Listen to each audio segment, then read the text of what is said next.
Serkan, il arrive.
Excusez-moi, je crois que là j'ai de la console que je connais même pas.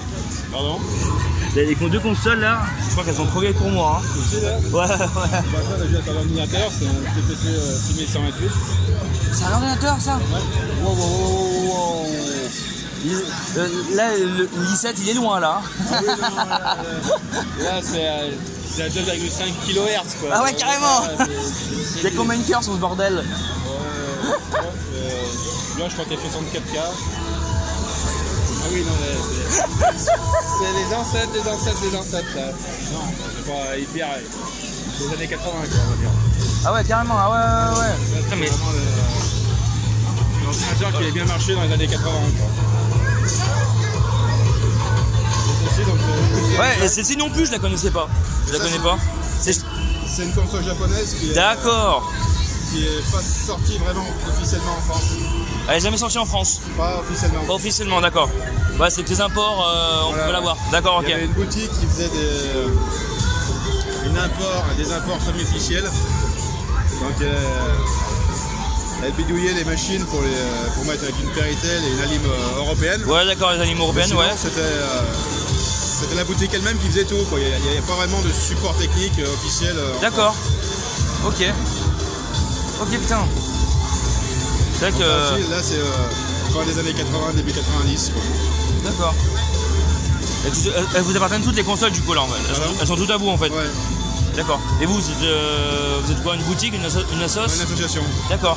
Dans quel but? Comme ici, proposer de faire découvrir des machines que personne ne connaît. D'accord. Et divertir avec des nouveautés et puis proposer des trucs que personne ne connaît. D'accord, ok, ouais. Ok, d'accord. Ah, c'est bien, hein.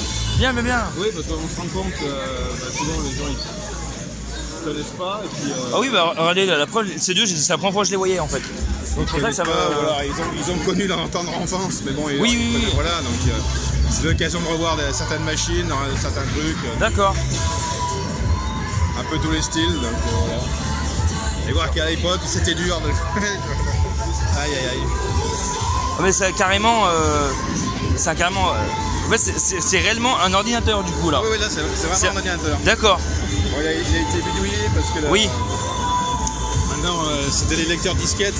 D'accord. Les trucs avec les courroies et tout, ça marche plus du tout. D'accord. Ah oui, d'accord. En fait, ça a été émulé. En fait, c'est du clé USB. Ouais. Sur lequel sont enregistrées les informations et qui sont transmises directement sur le système.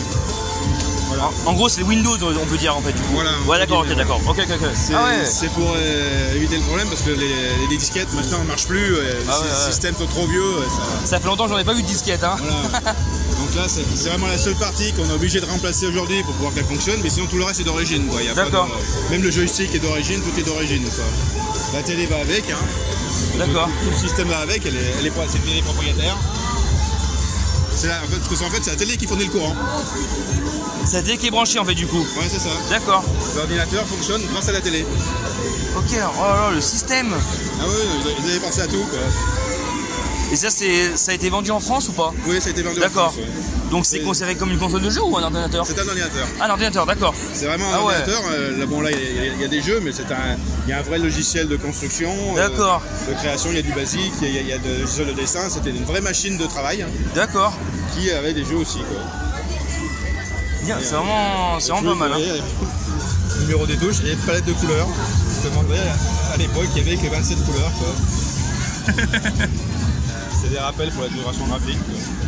D'accord. D'accord. Donc c'est une vraie machine pour programmer. Mais bon, après on s'en sert comme machine de jeu, quoi. Mais voilà. C'est vraiment bien. Hein. Je suis vraiment content d'avoir de connaître ça en fait. Et du coup, elle s'appelle comment celle-là? C'est l'Amstrad. Ah là, d'accord. C'est le CPC 6128. Amstrad, hop. Ouais, CPC 128, d'accord, ok. Il y a eu deux versions, le CPC 64 avec 64K et donc le CPC 6128, 128K. 128K, d'accord. C'est Amstrad, à l'époque c'était un des ordinateurs les plus vendus qu'il y avait. D'accord. Avant qu'il y ait Microsoft qui arrive, quoi, du coup. D'accord. Quand il y a eu 3.1, là les ordinateurs ont vraiment progressé. D'accord. C'est ce qui a fait que ça s'est développé, que ça a coulé un peu tous les systèmes qui n'étaient pas Windows. D'accord. Mais sinon avant c'est ce qui dominait le marché quasiment, quoi. En Europe et en Angleterre c'est ce qui dominait le marché. D'accord. Et avec ça on pouvait naviguer sur internet ou pas du tout? Non, pas du tout. Ça n'existait pas en fait. Il n'y a aucun système. D'accord. Là c'est mort. Ouais, on faisait quoi du coup avec ça? Traitement de texte Il existait un système qui permettait de se loguer sur certains sites par la ligne téléphonique. Ouais. Bon, je crois que c'était même pas du Dibo, donc c'était vraiment des trucs mais lamentables quoi, en connexion. Et c'était uniquement des systèmes, des systèmes privés d'université ou des choses comme ça, des centres de recherche. Sur les réseaux privés en fait. Ça existait. C'était un boîtier à part qui permettait de se connecter, mais on ne pouvait pas appeler ça internet quoi. C'était juste histoire de se connecter à une base de données, etc. Ouais, c'est tout en fait. Voilà. D'accord. Maintenant, il y en a qui bidouillent, on peut se connecter sur internet avec plein de trucs. Ouais. Mais bon, c'est des bidouilles, c'est des avec un émulateur, genre de choses quoi. Ouais, d'accord, ok. Des trucs comme ça, quoi. Comme ce système. Ouais, d'accord, ouais, du coup, ils arrivent à faire des choses comme quoi on peut, mais bon. Ouais, bah là en l'occurrence, ils l'ont craqué quoi, du coup. En fait, voilà. D'accord. Okay. Entre guillemets, parce que c'est juste qu'on lui envoie des informations directement à la place du lecteur de cassette. Sinon, pour lui c'est totalement transparent, quoi. Il s'en fout. Il reçoit les informations, il s'en fout, c'est tout. Ouais. Le système en lui-même n'a pas changé, quoi. Enfin, ça a 38 ans. Non, attendez. Oui, bien, au moins minimum 30 ans. 30 ans et ça fonctionne encore comme une vieille voiture.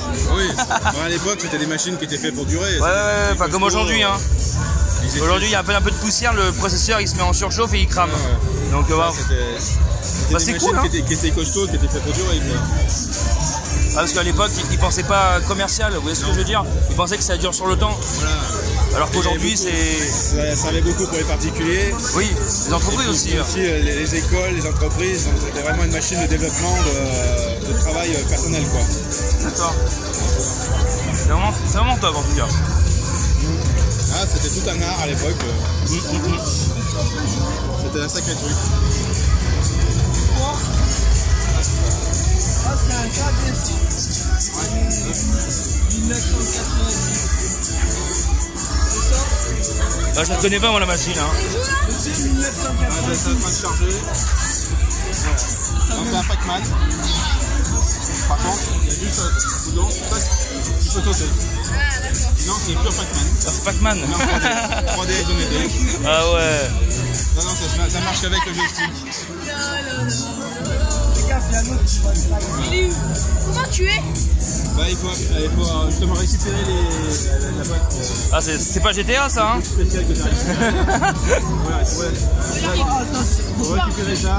Et après, les fantômes ils sont jaunes. Quand tu as récupéré ça, ils deviennent noirs. Là, hop, tu peux les bouger. Là, tu peux les bouger. Par contre, ça dure pas longtemps. Hein, ah, ça doit être